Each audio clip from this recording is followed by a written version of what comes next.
Question: are you a DJ or someone who performs often, but you can't remember to get footage of yourself for your socials? Maybe you don't have a budget for a videographer and you just can't find anyone to film you while you're performing. I myself have had this problem for a very long time, so I decided to invest in one of these. This is a 360 camera. This is actually the Insta360 X2. It has a lens on both sides and it allows you to get some pretty dope footage. And if you don't believe me, you should go to my IG or my TikTok and watch my video of me riding my bike with the 360 footage because it looks super crazy.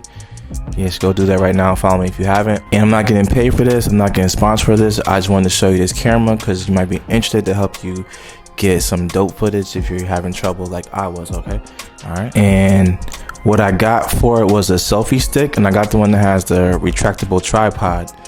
And you can set it up anywhere, so that's why it's dope, because you can just set it up and it can film like a lot around you, and the selfie stick is always invisible in your footage, so you never see it, which is super dope. Although some reviewers have said to be careful with that selfie stick, the one I got, because it's a little skinny and they're saying that the wind can possibly blow it over, knock your camera over, and you don't want to damage your lens.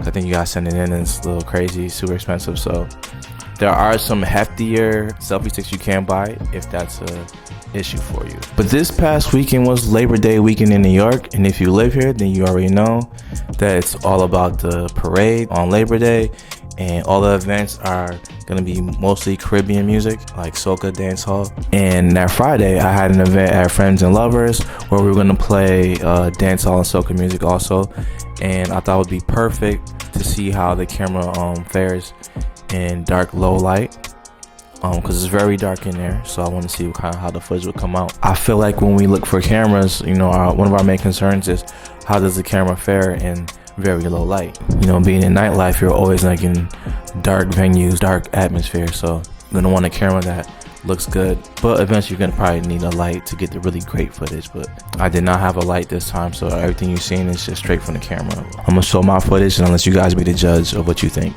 I will say that you don't need a ton of light, you just need a little bit and your footage will come out pretty decent, I think. I know there's one time I was walking through the neighborhood and the footage came out pretty decent because it is really dark outside, but because of the light coming from the buildings, it made the footage come out pretty decent. The darkest footage is us at Friends and Lovers because that dance floor is like pitch black, so you can't really see a lot there, but it's super dark in there. But there is some footage that looks okay though. And this gig was cool because usually on Fridays I play top 40, so it was nice to be able to mix it up, play something different. You know, my dad is from Jamaica, so you know I grew up on dancehall, so being able to play and show like I know some records, I know some tunes, you know, just to be able to play some of those and rock out with everybody, I think is super dope.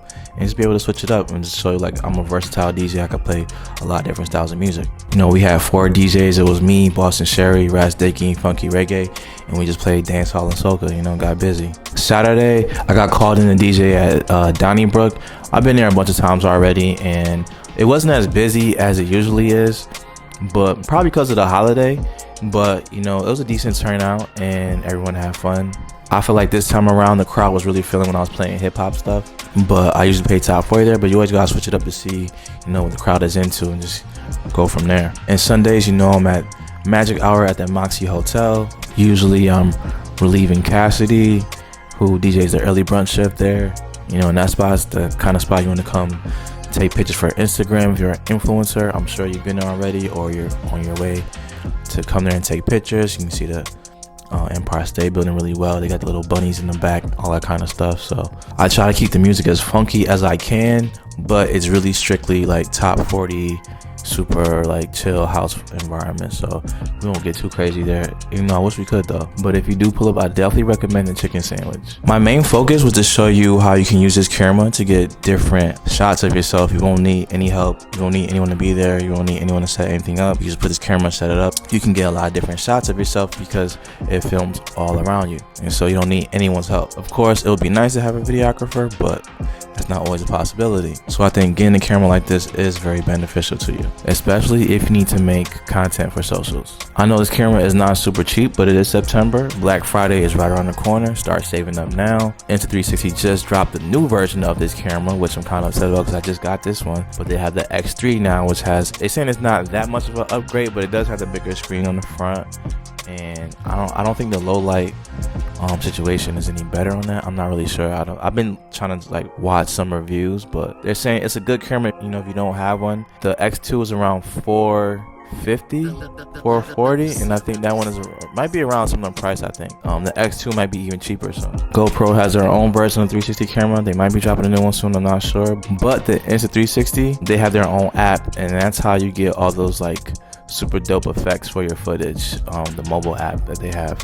So you might want to rock with the Insta360, one of those. And you can edit the app on your phone, or you can edit with the app on your desktop. Me personally, I like doing it on the desktop. I also heard that the footage comes out a little bit better. I'm not sure how true that is, but that's what I heard. But for the really crazy effects, you'll need the mobile app. So definitely check out some other videos on the 360 cameras if you're, you know, you might be interested in what they do in more detail. And if not, that's also cool too, because I understand it's not a cheap investment. These cameras are a little expensive depending on which one you get. You can still do a lot with your iPhone, just gotta be creative. I hope you enjoyed this video. If you guys want to know what I think is the best streaming service for DJs, click this video here. All right, peace.